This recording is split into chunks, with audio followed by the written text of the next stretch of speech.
everybody. Hi. My name is John Wilkes. I'm Chief Executive of the Institute of Health and Social Care Management. This is our Greener Care Special Interest Group. Welcome along.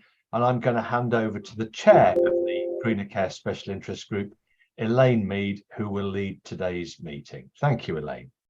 Thanks very much, John, and welcome to everybody. Thank you so much for joining us for this hour. This is our hour together that we have once a month, and I'm so glad you've chosen to join us. This is a very important week, as you've probably realised from everything on the news. We are now at the point where we're seeing the hottest world temperature broken after just a few weeks ago. July now being described as likely to be the hottest month on record on this planet. And I hear just this morning the head of the United Nations describing we're no longer in an era of global warming, but the era of global boiling is here. So time for action, and we've got a really exciting agenda for today, and it's just your commitment to this agenda that I'm so grateful to have you here from. We've looked a lot as an institute at the environmental impact of healthcare, but of course we're an institute of health and social care. So today we're going to specifically turn our attention to social care and care homes in particular. There are lots of similarities. I don't need to tell you that, and I see experts already on the line, but between hospitals, which is my background, and care homes, both are buildings that have people who need our help and care. There are beds in both facilities with 24/7 care required for them. Those people need feeding, they need keeping warm and cool. We need to, in practical terms, reduce infections. They have laundries. They cost a lot to run, and they all need compassionate staff. So there are some similarities, and we can learn from the work that we've already done in healthcare as that's being applied into the care sector. And I'm really pleased to see Lorna and others on the line who've got such expertise in these areas. The difference between the two is really an important one, though, for us to remember. The difference is that for the residents, this is their home, and we're providing that care in their home rather than in a hospital setting, which is another way where we look after people. So today we're going to explore this a little bit further. We have two great teams of speakers with us. Natalie Morris has joined us from Autumno, and Natalie's had the delight of working on their Go Green initiative, launched a couple of weeks ago. So Natalie, would be helpful for you to talk a little bit maybe about Autumno and your fantastic initiative. And then following that up, we've got Ben Roberts and Matt Taylor from Utopi that are then going to be very practical and talking about a digital solution to some of the issues that I've raised today. So let's have a good hour. We'll give some time at the end to just chat through some of those issues and what we might be able to take from today's discussion. But as ever, we're going to be quite informal, but there's lots to hear. So if there's no questions from anybody, and I can't see anybody putting their hands up at the moment, I'm going to hand straight over, Natalie, if that's okay, to you, and tell us a little bit about Autumno and particularly about Go Green, if you would. Yes, of course. So Autumno are a care directory, and we provide the information for care seekers to be able to really look at a time normally of distress buying, what's out there for them when they're looking for care. So that could be care homes, retirement living, or domiciliary care. My background as an individual is in care homes, so I've come from being operational, from being a care home manager. So I'm delighted, as alluded to, as I'm sure everybody is on this call, with everything going on at the moment in the world, to be involved with an initiative, a green initiative within the sector. So I just want to tell you a bit about Go Green. It's a project that, as Autumno, we're kind of the platform that we're running for, and it came about 2 years ago when we were really listening to the care seekers that were starting to ask questions around the sustainability of the care that they're looking at, versus as well the providers who were starting to say that there's some people, and so we've got Lorna on the call as well, who've got some real expert knowledge in sustainability, you know, even away from care. And I think we've all agreed that we started saying we need to do something. So it was born out of that. An action group came together, and the action group comprises of care providers who challenge, support what we should be doing around sustainability, and then experts at the table as well to help us guide. And Go Green started off with an aim and objective of producing a roadmap and a guide that helps care providers follow and give them also some suggestion of cost, because we can't keep that away. The efficiencies as environment, but also the operational costs, as again we've mentioned, are really high. So that was the aim. And then from that, what's happened is we've built out and tried to identify what are the important areas for sustainability in the environment for care homes. And I'm pleased to say, after a lot of hard work, one of the things Autumnal has done is sort of invested in a role like myself to help project manage and support all of the providers and suppliers who are very busy with their day jobs as well to drive this forward. Is we were able to launch 2 weeks ago what we're calling a soft launch, to really start saying to the sector, you've asked these questions, we want you to be able to tell your customers, your care seekers, that you're doing these good things, and we also want to help be part of the conversation. None of us are alone, and hence I'm so delighted to be on the interest group, because you just know that you're not alone out there, and we're all starting to talk about it, and we all say all the time, we can't do this alone. We need to be talking as a sector. We know there's a lot of work to do, and we know that there's a lot of priorities out there. So we launched 2 weeks ago. We told the sector via our newsletter, our care providers, we've got about 10,000 people that we write out to, that we're here for you, we want to tell you about it. And we've had some, you know, a few providers saying, tell me more, how can I do it? I am worried about cost on the big ticket items, but I'll do what I can to make this happen. So a really good start, and this is part of the start as well. Just to give you a bit of kind of an understanding about what we're covering in it. So initially, the phase one is what can everybody be doing now with a low investment, and just to start expressing that, but also allow those that are doing more, let their prospective customers, the care seekers, know about it. So this week we've started asking people some kind of lower level things. Are they using LED bulbs? Do they have double glazing? And giving them their shop window, giving them the ability to let their care seekers know. But our phase one will be around asking for a pledge and asking about sustainability practices and policies. So that's what we're working on at the moment.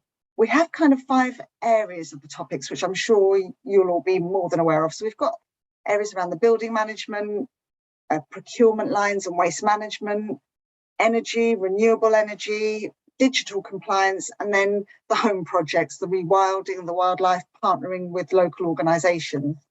Over the next coming months, we'll be giving more information to our care seekers and really helping them to get there. So that's kind of the brief overview, and we're part of the journey. We'll be learning from yourselves. I tap in with what Lorna's doing and with what Elaine's doing as well, because we want to bring that information. So if any of you think of something that you think would be beneficial to this sector, please do get in touch. And then as part of the action group, we're delighted that we have Utopi on our action group. We're going to speak to you some more about some specific elements, because like I said, Autumnal aren't the experts. We just want to be the conduit for everybody. But if you have any questions at the end, I'll be delighted to, or anything I can get involved with, please let me know. So thank you. Natalie, thank you. That's fantastic. Gives us a real insight into the initiative and a lot of the practical things people are doing. So it sounds, maybe if I just ask you one question before we move into the next presentation, the sorts of things sound quite straightforward in the first instance. Would that be right? Is that what you're encouraging providers to do, to just pledge to do something that makes a difference? Exactly. And I think as well, help people recognise they are doing some things. We know that legislation is not right at the door for smaller providers particularly, but it's coming. So we're trying to help people prepare, but we don't want it to be too much of an overwhelm, and we definitely don't want to greenwash, but equally we want to encourage people on the journey. So we're very mindful of that. So we do have, as I said, experts that join us and different groups as well, and we're testing and challenging that information. We might get some wrong things, but we want to drive forward, and we will amend that as we go. But we just want to let everybody know the kind of communications we're putting out is, we know it's coming, we're here to help you. It's gone past the option choice, it's coming, how can we help? Absolutely. And when you see the care seekers looking for something which might give an understanding about a commitment to sustainability from the provider they're going to choose for their loved one, then it starts becoming a business decision as well as an environmental decision. And I think Automna is in a good place to help those providers up their game a little without adding extra cost to them. Of course, lots of the things we're talking about here will reduce their costs, but we have to work with them to understand that. So thanks, Natalie. That's great. Are there any questions for Natalie? General questions about Go Green or Automna before we move on?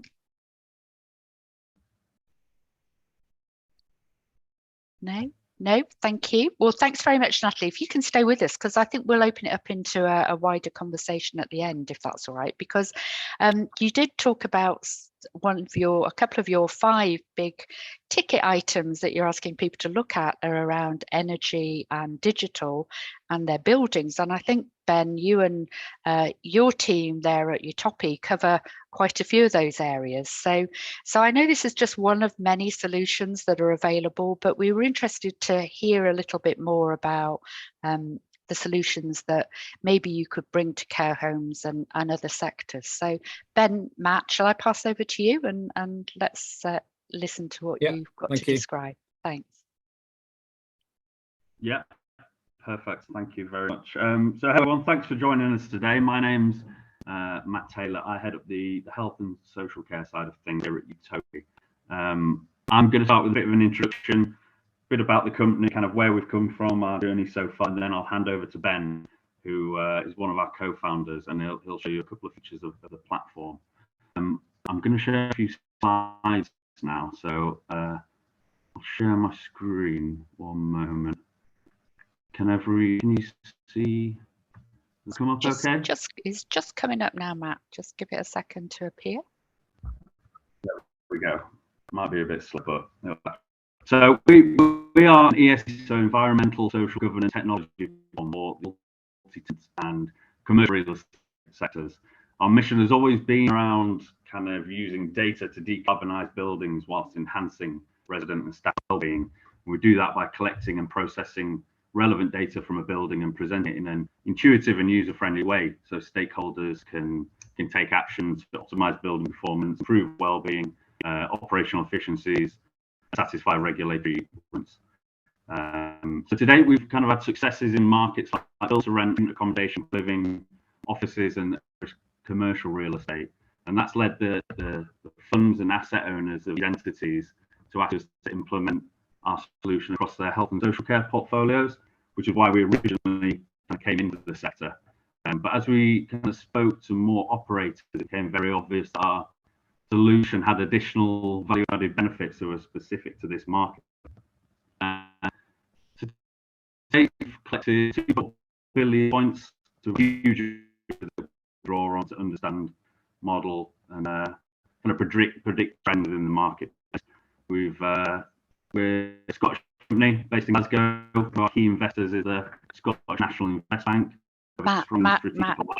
Matt, I'm just going to interrupt you because sadly, I think we're just losing a little bit of your. Hello. Can you hear us? Okay, because we're losing some of your sound, Matt. I wonder if we could just. I hate to lose your smiling face, but could you turn your camera off? Turn your video off, and that might help. Okay. That's great. Yeah, we might be able to hear you better. Try. No worries. Can you hear me? Better. That's better. On you go. No worries. Sorry about that. So we are a Scottish company based in Glasgow. One of our key investors is the Scottish National Investment Bank. So we have a strong strategic compliance with the Scottish Government in terms of their objectives and their progressive net zero plans. We were established in 2019, grew from a small team of 5 individuals. I think we're about 45 today, and that's increasing to about 60 by the end of the year. We operate in Europe and UK currently, and we're moving into the USA later this year. So that's just a bit of background on the company. In terms of technology, so we are a software business, and we utilize wireless IoT hardware to gather data and enhance the capabilities of our platform. So on the left here, you can see hardware devices. So we do utility metering, so electricity, water, gas. We can submeter to get granular data on where and how energy is being used around a building. We've got filters, so communal spaces, which allows you to gather insights on how buildings are being used. And we've also designed and developed our own multi-sensor, which goes into each room, gives us more of the well-being side of data in terms of temperature, air quality, humidity, and noise, as well as it provides kind of context to how a building is using energy. Those devices on the left there, they will speak to gateways, which is what is called a LoRaWAN gateway. So it brings a long-range, low-power radio signal over a building and pulls in all the data from all the devices and sends it to our platform. So it's a simple technology, but it's highly effective in getting the data out of the building that usually would be really tricky to access. So from the operational side of things, we can provide a load of insights and kind of help you spot waste and ways to reduce it, which obviously leads to a reduction in OPEX. But it's all kind of real-time data. We utilize real-time reporting and alerts to give you the heads up on things that are happening within a building that shouldn't be, and kind of give you a chance to manage those risks. Got a handful of examples of things we've kind of spotted so far. Kind of unoccupied spaces that have been hugely overheated, obviously wasting a lot of energy. We can spot kind of poor air quality trends due to insufficient ventilation issues that can be addressed by site teams. As I said earlier, we do real-time alerts, which helps to safeguard against stuff like over and underheating. More specific examples at the bottom there. So we spotted a handful of washing machines that were kind of on incorrect settings, that were leading to very high energy usage. Also spotted ovens that were being turned on like several hours before service that wasn't needed at all. So there's loads of stories we can spot and tell from the data. They're just a few examples there. In terms of ESG side of stuff, one of the main ways to improve ESG scoring and attach that to a building is through asset level certifications. So this is mainly used in other sectors, but we are starting to see fairly big uptake from health and social care groups starting to be assessed for these certifications. A couple of the main ones being BREEAM, which is an environmental assessment, and Fitwell, which is more around resident and staff health and well-being. So as you can see on the diagram here, we sit at the bottom. We kind of collect and process the data from the buildings. This feeds into the asset level certifications and helps improve those scores. This then feeds into ESG performance benchmarks. GRESB is one of them, globally recognized, and that is the mandatory benchmarks, SFDR, which is a governmental benchmark that imposes mandatory ESG disclosure obligations on funds and companies of certain size.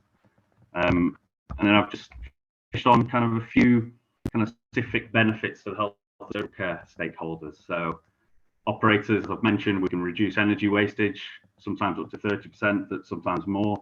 We can control room level temperatures, operational insights, which I've discussed. We're actually working with CQC consultants and ex-assessors at the minute who are very excited about this technology and how it could be used to boost ratings, essentially, especially when considering the CQC's increased focus on ESG and the offsite assessments that are coming in. And then there's a lot of research now about how strong ESG strategies can help to attract and retain top talent. So staff, especially like millennials and younger, they do actively seek to work with employers whose values align with their own, which leads on to the staff section here. Point one there. We can also optimize indoor working conditions. So we speak with occupational therapists quite a lot who say there is an issue in certain workplaces with overheating that kind of leads to kind of reduction in productivity levels. So we can optimize that. There's very research studies out now that show strong ESG leads to improved job satisfaction and ultimately staff well-being. residents, so we can set real-time alerts to safeguard against things like overheating, underheating, poor air quality. We can monitor comfort levels of each room and then take action needed, and kind of use innovation to drive continuous improvement and ultimately improve the standard of living for residents.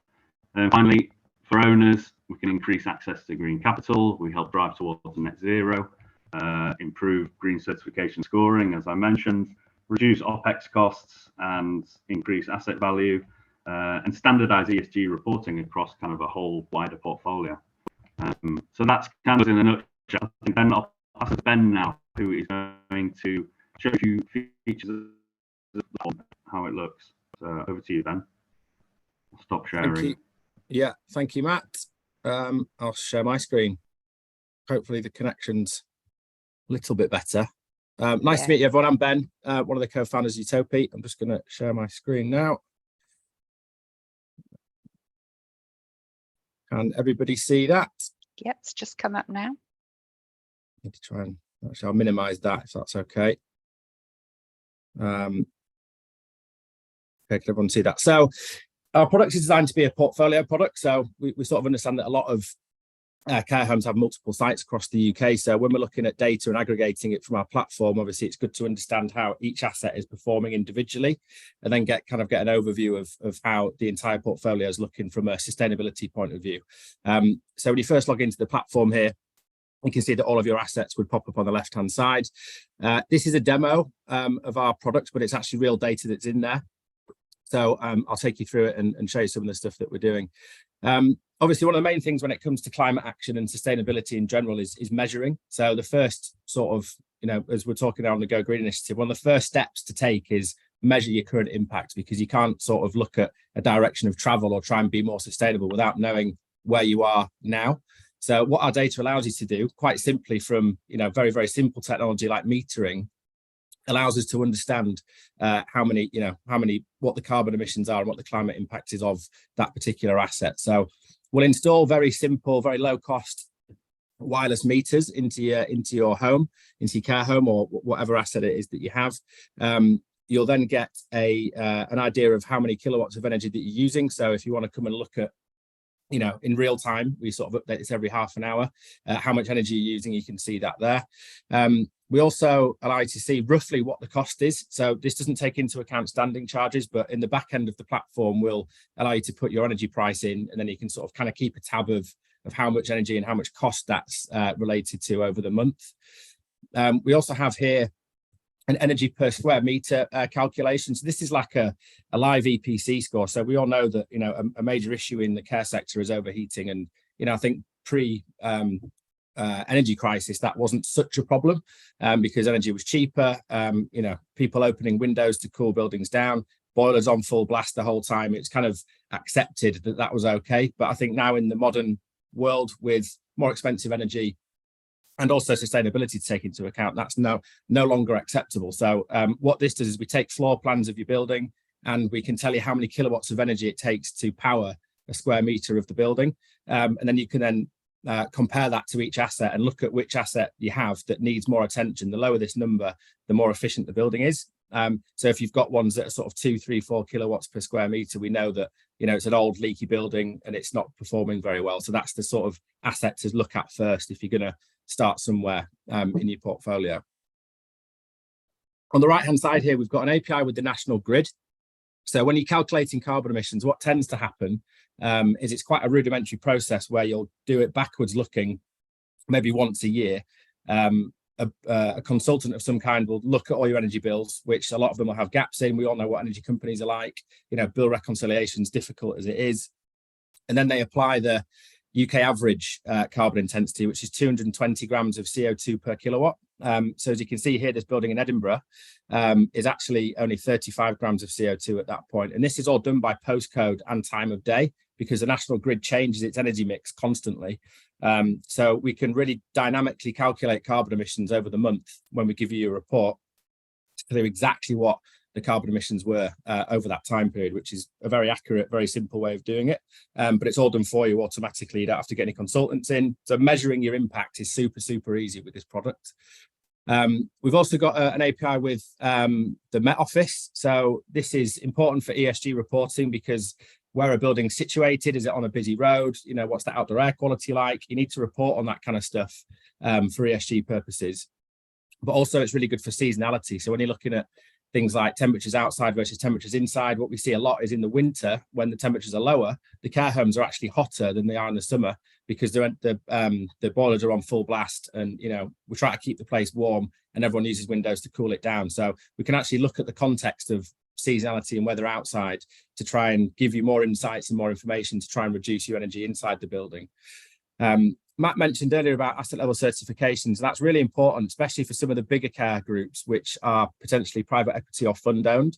You know, reporting on climate impact and ESG has now become mandatory in a lot of places, but to actually solidify the sort of sustainability credentials of an asset, you do need asset level certifications, and this leads to increased asset value, increased access to green finance. If you're going to try and look to refinance certain assets, if you can prove that you're building and you're measuring the climate impact of your building, and you've got things like BREEAM in use as a certification, it goes a long way to help, you know, grow your business in that way, and it makes the whole thing more valuable. We're data partners with all of these different asset level certifications, so any scores that you have or any certifications that you do will pull through into the platform. We also do people counting, so this is quite important for sort of understanding how your care home is being utilized. So you might have private dining rooms, lounges, cinema rooms, you know, there's all sorts of different amenities that you get in a care home, and using a very simple low-cost sensor, we can tell you exactly how many people are in that space at one time. So that could be used for future planning. It could be used for looking at underutilized spaces. If you have an infection spreading through the care home, it's really good to be able to set alerts to say we want a maximum of 10 people in a lounge, for example. You can really start to sort of measure that and alert to it. So we'll send you a notification when that number's been breached. But operationally, it's up to you how you use it. But that level of data is actually really quite important to deliver a really good service. So that's quite a handy use of IoT. One of the things that we've developed for the care sector specifically is some energy control using a smart TRV. So it's essentially an IoT version of a normal TRV, but we can control it remotely, and then you set it through the platform. So Ben, you have to translate that for us. Sorry, there's too many things I didn't understand. Give me those words again. A TRV and something. A TRV is a thermostatic remote valve, radiator valve. So you know the thing that goes onto your radiator that you turn up and down. What we found is at most care homes, they're on full all the time, and they can be tampered with quite a lot. And when they're on full, your boiler is going to constantly be asking for more hot water, and that's where the high energy bills come from. What we can do here is we can actually go in and set the temperature of every single individual radiator remotely on here. So you can set a fallback temperature. So obviously if you've got like a void room or an empty room and it's in the winter, you don't want it to get damp and cold. It'll drop down to 16 degrees. You can then set a target of 20 degrees or whatever it is you want it to set to for the entire building, and that will send information to all of the TRV valves to get to that temperature. But then you can also set a minimum and maximum range for people to be able to turn it up and down, but it's never going to go above 24 degrees, for example. What we found collecting the data using our multi-sensor in a lot of care homes is quite often they're heated to over 30 degrees. If you can reduce your temperature across your care home from 30 down to 22, you save a significant amount of money. Like it's a very significant amount of money. So this is a really good way of delivering a strong return on investment through our product by getting control of rooms individually. And the multi-sensor that we have, which goes into the ceiling and measures temperature, actually controls that TRV. So they're constantly speaking to each other, making sure that everything is set to a certain temperature. And that's really good for, you know, not overheating. We can set alerts. I'll show you in a second how to do that. But also to spot like overcooling, for example. People leave windows open and it might be in the winter. You know, the resident is potentially getting cold. It's a really good way of delivering a really good sort of service to your tenants by having this level of control. And you can go in and change this to whatever you like. You can also then create exceptions. So if there's certain residents that like their bedroom a little bit warmer, you can create an exception, set it to 24 degrees. If they like it a bit cooler, it can be part of their care plan. You kind of give in a bit of independence back to the tenant to understand how they like their room, instead of just having the boiler on, heating the whole thing, you know, super warm, and then opening a window to try and cool it down. We've just got way more control. So that's quite an interesting product that we have that's quite powerful in that way. We also have a heat map. So this is a really good way of, so imagine this is basically an X-ray vision of your building. All of these are bedrooms. They're all labeled on floors. And straight away, we're using our multi-sensor here to look at temperature. So we're spotted overheating straight away in one particular room. We can create alerts for that. So if you want to get an alert every time it goes above 25 or 26, obviously that's not a comfortable temperature for some people. So that's good for the resident, but also for you from a energy control point of view. This is a really good way of reducing that. And then again, you can do this for any type of metric that we collect. So it could be noise levels. We get lots of noise issues in certain care homes, depending on the type of resident that's there, humidity, CO2, air quality levels. And there's a comfort score that we have, which is quite a powerful thing. So you can understand the overall comfort score of a particular room. Again, you can set alerts. So if it drops below a 7 or a 6, you can go and interrogate that room, see why it is. Maybe open a window, get the air going through it, or maybe close a window because it's too cold. Really good way of just giving that that sort of comfort levels to the residents that are in the building. You can also then click into the actual room itself. These are actually apartments in this particular demo, but so we've got metering information there, but you can actually look at the a graph of the comfort score there, but you can actually click into the device itself and start to look at that over a certain period of time. So we could look at energy consumption, we can look at data around noise, light. The light's only showing it for that amount of time there. But it will essentially give you a histograph, and you can look at trends and make sure, you know, for example, this has been overheated quite often over that time period. So Matt, may I interrupt you? I'm sorry, Ben, may I interrupt? I'm interested. I mean, I get the capability, and I'm sure I'm not alone on the call in seeing the functionality that you've got. Where is this currently in use in health and social care? Do you have any practical case study examples of activity where you've installed it and you've got some data over some weeks or months? I think we've kind of seen enough of the functionality bit, if you see what I mean. Sure. Yeah. So we've installed in a group called Salutum Healthcare. I'm not sure if anyone's aware of them. I think they have about 140 odd sites across the UK. We've done an 8 site pilot for those guys. We're currently measuring the impact of it now. We're looking at somewhere between a 20 and 30% reduction in energy consumption, which has a big impact. One of the main reasons they're so eager to get this rolled out is because their energy contract changes in March next year. Obviously, costs are going to go up. So it's becoming, from an operational point of view, purely a cost point of view, never mind a sort of climate action point of view. It's becoming quite, an important time to do that. So we're in there. We've been in the sector for probably 2 or 3 months, so we're very new to it. But an asset is an asset. We've been doing this for 5 years in lots of other sectors. Purpose-built student accommodation, build to rent, co-living, all residential environments, exactly the same type of asset, owned by a landlord, with multiple tenants in it. So we call it the multi-tenant real estate sector. And we've got lots and lots and lots of data to show how much we can reduce consumption across an asset using this technology that we have. Thanks, Ben. So can you help us then? Because I think we want to make it practical now. We've heard about the product as John's described, and we can maybe see that there may be an application in social care, particularly in care home buildings. But in practical terms, I'm sure Lorna will have some questions as well, Lorna, so do come in a minute. But from my point of view, there's a lot of technology here. A lot of our own buildings may be elderly. They may not have this sort of technology already installed, and I can see that you can add it in. But do you actually control the temperatures, or do you tell us what the temperatures are and we have to do something about it, just in practical terms? So it's a business tool for you. So we don't set anything. We just give you the ability to set it yourself. So we have a customer success team.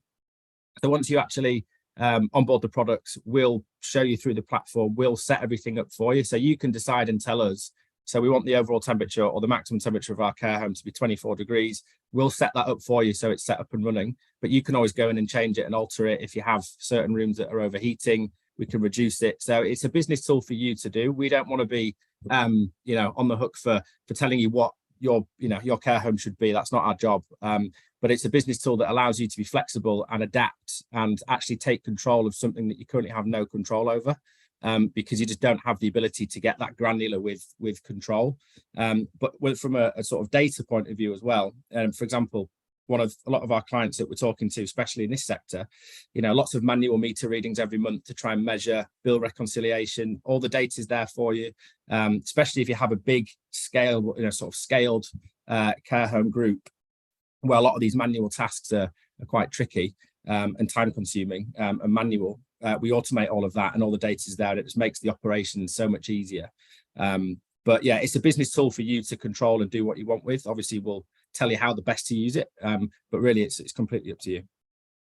It is a bit worrying though, John. I think you noted in the chat to see the excitement from CQC and thinking that this might boost the ratings. That's never an easy. I absolutely hate that idea, Ben. If you yeah, my view personally is, and we have members who are inspectors with the CQC and so on. So I'm not dissing down the CQC here, but their role is to go in and find fault with NHS and care providers. And my advice in this regard is use this as a best practice mechanism. Use this as a positive force for change, rather than playing to the CQC find fault. Yeah, so I'll just say on that, that's not what we're doing. So obviously we've had conversations with the CQC to try and understand where they're going with what good looks like. We're not aligned with them in any way. We're not affiliated with them in any way. And this is best practice, really. What we're really trying to do here is, the CQC ratings are, I would say, very secondary to the real reason why this product is going in. It's to try and measure the climate impact, move towards sustainability, reduce costs, and improve the kind of living experience of your and working experience of your staff and your tenants. That's the main thing that we're doing. If that does have a positive impact on CQC, great, but we're not aligned to it. And it's not, we haven't come in here to go and tell everybody that if you put this in, you're going to get a better rating. That's not what we're saying. We've just had conversations with consultants that used to work with them or do work with them to try and understand where they're going and what good looks like and how we can maybe try and assist that. But we're not aligned with them in any way. You're absolutely right. This is a best practice thing. It's all about, helping the operator of the building perform better from sustainability and a well-being point of view. Thanks. So can I bring Lorna in? I'm sure you have some views, Lorna. Just on mute. Hi. Thanks, Elaine. Yeah, I've had conversation with Ben and Matt already, actually, and I can see the multi-site, I can see a real opportunity for multi-sites or larger organizations, perhaps more than the single site providers. I'm not overly concerned as a provider with regards to the CQC. I think they'll see it as best practice. They're still trying to sort out their whole environmental quality statement at this point, which, by the way, there's 3 days left, I believe, to actually answer their survey. I think the conversation, one of the things that hasn't cropped up, Ben, Matt, which I think is worth noting is, at the end of the day, we are working with, for some of our residents, they have capacity. And you might remember me saying, Mrs. Jones really wants her bedroom at 30 degrees, like a greenhouse, So the issue around choice is not just about the provider being the control. Actually, it's also about the resident. So I think it's also making sure that story of choice is not lost, because actually, and we have a resident who doesn't have capacity, who frequently changes her radiator because she is able to, and has no idea what she's changing it to. And it's just, so it's that you've still got to work with human beings, and we're still actually going to have to, you've got to be pragmatic about it. I think the technology is really interesting. I think the data you can get out of it it could be useful, but I do see it as something that the single site provider may struggle with in terms of investment at this point. And some of those ideas around energy saving that perhaps Natalie was talking about, some of the little things. That's probably where we're at, but great to have the kind of, this is where we can go in the future. Yeah, no, totally. I think around the independence thing, I think that's why this allows you to give them that. One of the reasons why we've designed the kind of the individuality around setting temperatures at a room level is to give that. So if we do have a care plan and Mrs. Jones does like it at 30 degrees, then we can deliver that. And you've got full control over it, and you can sit at a computer in the office and change it to whatever you like. So I think we've definitely taken that into account, because some of our early conversations that we had with care providers were, the independence of the resident is such an important thing. Yeah. And it was something that we'd not come across before in our other sectors. Yeah. So we listened, and we've developed in a very short space of time the ability to do that and give them that independence within their space. So completely get that, and 100% that's why we've done it. I think in terms of the size of care provider, you're absolutely right. Look, there is a sweet spot for us. And, we can't be all things to all men. It's a very difficult thing to do with technology, because you have to build something that's scalable, that can have an impact on industry and help, progress sustainability. But there's always going to be certain providers that this is just not the important thing for them. They're struggling to deliver care, or it's struggling to retain staff. And the last thing on their mind is try to be green or reduce their energy bill because they can't afford it, so we know that, and I think that's life, that's business in general. We can't be all things to all men, but what we're doing and what we're trying to do is develop a product that's scalable to try and have an impact on an industry that I think really needs it, and that is currently definitely lagging behind other sectors because of the complexity of care. But this needs to be done. Like Elaine mentioned, the world is currently on fire at the moment. And the industry itself needs to try and work towards decarbonising, and I think we've got a product that helps do that, which is affordable, does have an ROI attached to it, and it just needs the interest and desire from the operator to want to do it. And I think we're obviously not going to please everybody in the industry, but we're going to try our best. Thanks, Ben. And we did pick up Lorna on that point when I spoke to Ben as well about that's great, but how do you actually change it if it's in the care manager's office in the middle of the night and you need to urgently do something? So I think which you can change it on a device. Yeah. Right. And coming into this industry now and having some of these conversations with providers, I think you will be able to adapt. And I see a big role for Automna there as a partner for you to help adapt this so that people can take it on board. And Peter, I can see your hand up, but I'm just going to ask, because it was in the context of something Ben just said about affordability and a return on investment. So if I had a 30-bedded care home, how much would it cost me? Just so I've got a sense of what that might be. It would cost about roughly, the hardware is so a multi-sensor which goes in to sort of measure all of that indoor environmental conditions, temperature, humidity, air quality. They're £75, and the TRV is £95. So you're looking at about 140 quid per bedroom for the hardware to get that control and the ESG sustainability data. We have gateways, which for a 40-bed care home, you'd need one. 40-bed care home, you need one of them. They're about £500. The infrastructure is not really, really expensive. We've worked really hard to find the right kit, and actually manufactured our own in some cases to bring the cost down. And then metering is quite strict. You can meter gas, electric, water for about £1,000. So for a 30-bed care home, you might be looking at, between £8,000 and £10,000 investment in hardware. However, the ROI attached to the reduction in energy consumption is very, very strong. We have an ROI model. So what we do with clients is we take floor plans, accommodation schedule. We'll look at how many bedrooms you've got, how many radiators. We put a price together. We take your energy bills, take your old consumption data, how much you're paying for it, goes into a spreadsheet model, and it kicks out an ROI. The average that we're seeing at the minute is just under 2 years. Okay, thank you. So let me turn to Peter. Peter, did you have a question? Do come in. And a comment. John, I'll just start by disagreeing with you in that I think the CQC, I was an inspector once, has a job to identify good practice, which is what I think Lorna was also saying, and we need to get on with introducing this technology. You also asked a question, and I've repeated it, are there any installations in NHS trusts, because that's where I come from, or individual homes, as I'm in a community trust? So far, no, not in NHS. We are currently speaking with Wolverhampton Trust, so we're part of a tender for onboarding a metering solution and the people counting and air quality measurement there. This is really big for the NHS. From what we've seen, the conversations we've had, is the demand for it and the desire for it is strong. But again, it's all around affordability, scalability. We think we're by far the most affordable product in the market. The feedback we had was that they'd looked at 20 other solutions that they thought were similar to ours, which they're not in a lot of ways, but that we were by far one of the most complete solutions that they'd seen.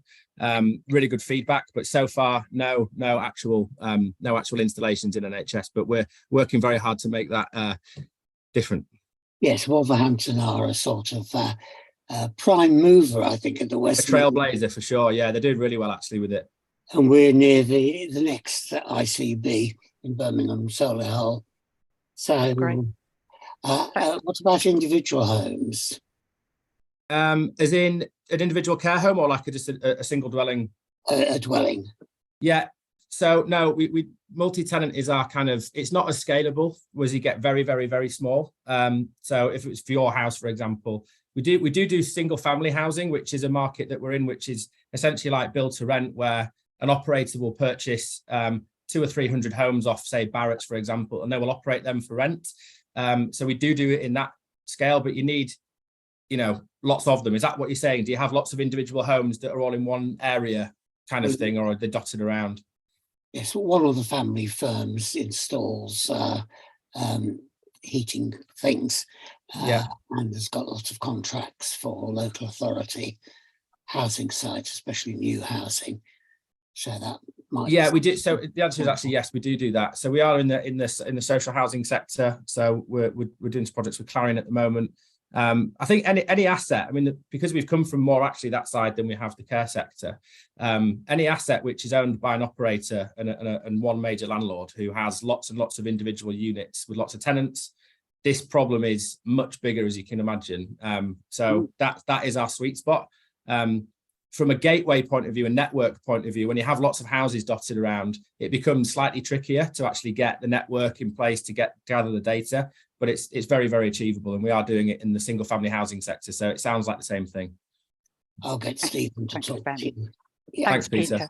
So Lorna, can I maybe just bring you back in again, and Natalie come back to you as well, because we're seeing this at the high tech end of the range of interventions we could make in our care homes. But I wonder if either of you had thoughts and views about the practicalities of what we can be trying to do now, because we know from many discussions that we've had on this call, action's important. So Lorna, I wonder what you're trying or what you'd encourage people to do.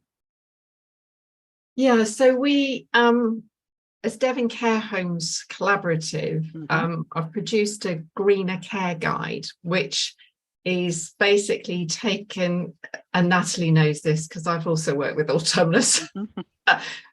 So it takes a provider or a manager through some basic steps on, whether it's building or energy, and it is those simple things like, are your bulbs LED? Have you checked that you could use a sensor bulb? So you're looking at energy things, but you're not necessarily having to do the level of investment at Utopi, but it's starting to take you on that journey.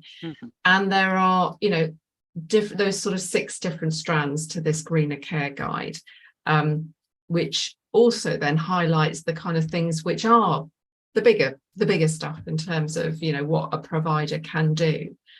I think my question to this group is about, how do we get more traction? Yeah.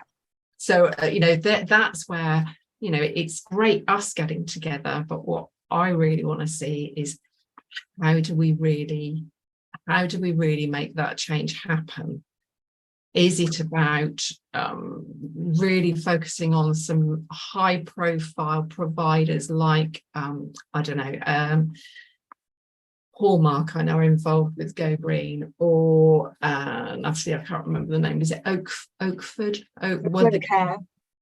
Yeah. So there are some really leading edge ones. Is it about case studies? Is it about that? Because I am still surprised at the level of reaction I get about saying this isn't important enough.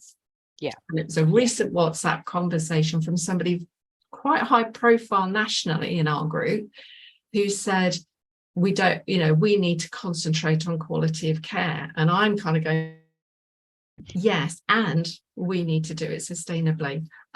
That's where I'm struggling to get traction.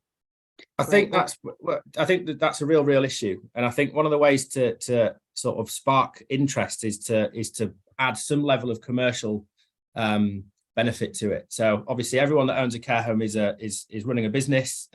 They've got a P&L to manage. They've got residents that need looking after. They've got all sorts of other sort of crisis things happening, struggling to get hold of staff. Energy bills are going up. It's a difficult business to be in, and it's quite complex. So I think most people will put this into the difficult bucket right now because it's just not at the front of their mind.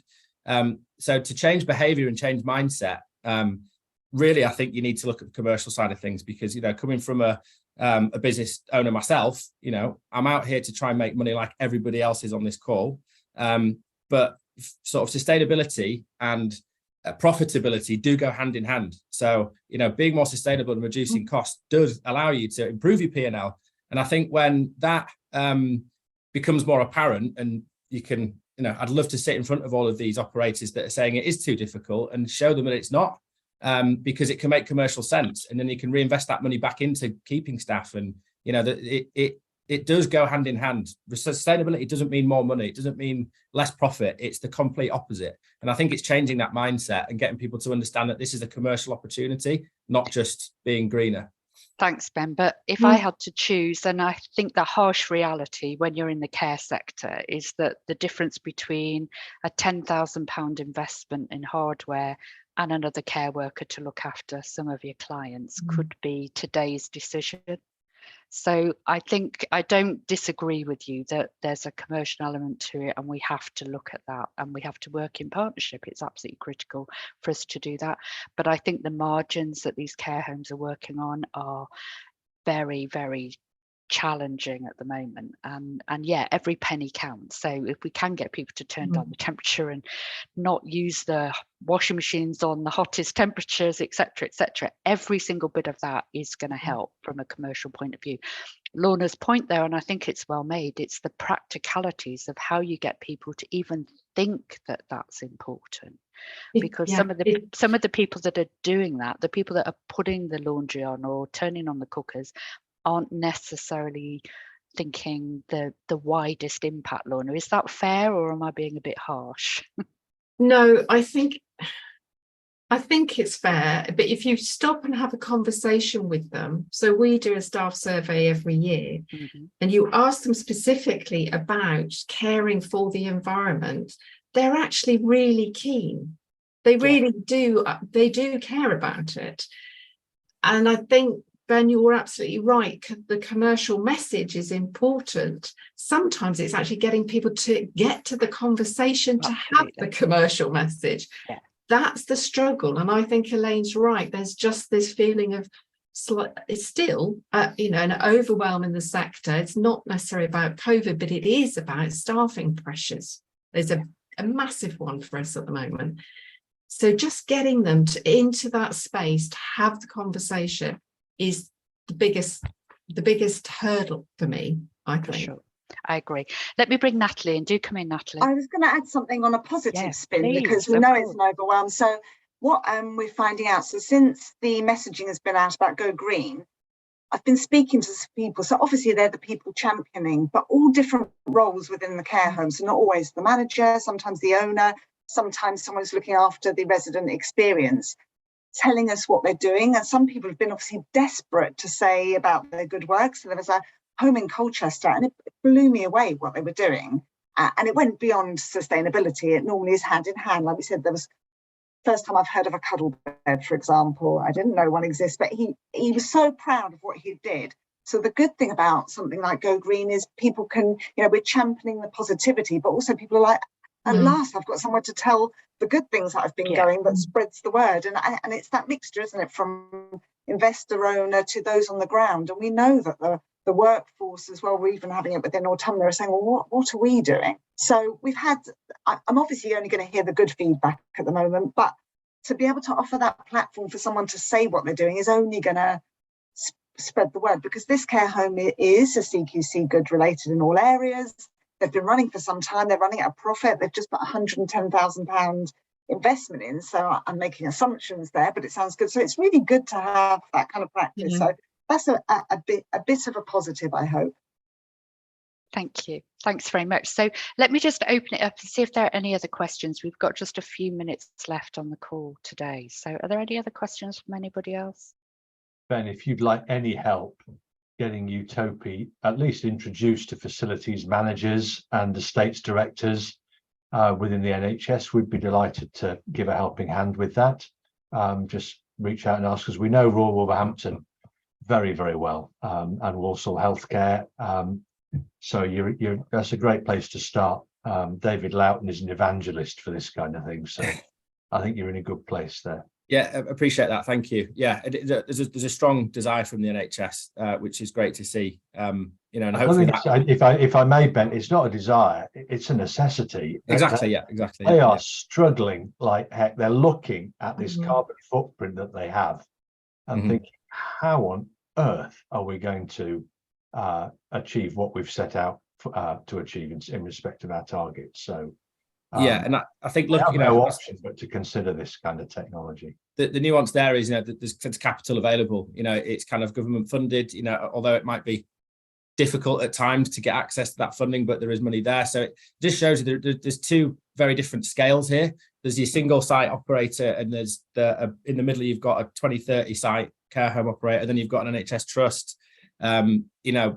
It's such a different problem for everybody that we've got to try and find a way to help everyone. We're not going to get the whole market in getting more sustainable. It's not going to happen. But if we can do our bit and try and get some people at least moving in the right direction when it comes to sustainability, then I think we've had a positive impact on the sector. And I kind of think that's our mission really, is to at least get as many people as we can moving towards being more sustainable. And I think the NHS is definitely a big champion of that. So we are looking at that sector quite heavily. So any introductions, John, would be a blessing. Thank you.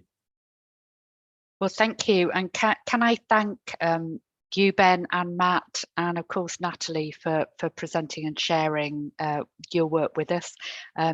It's great to have these conversations, and I do want to just come back to your question, Lorna, which is the important one. How do we make this happen? And I think we make this happen by having some of these conversations, by making the connections. That's one of the things the Institute is fantastic at doing, is making those connections and holding a safe space for people to have these conversations, because this isn't any longer optional. I think some of it, Lorna, will be through the sort of education you've started doing. We're still creating awareness as well as education, and the momentum's gathering as we're now seeing more of this, sadly, on the news and people talking about it more openly. So hold your nerve, I would say.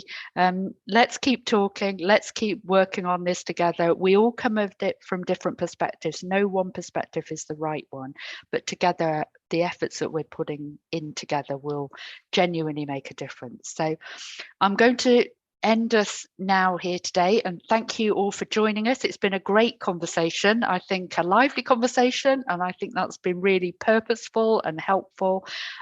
We'll come back together in a month's time and we'll have more presenters and more to discuss with you. So in the meantime, have a good rest of the summer, and thank you very much. Thank you, everybody. Thank you. Thanks. Bye now. Thank you. Bye.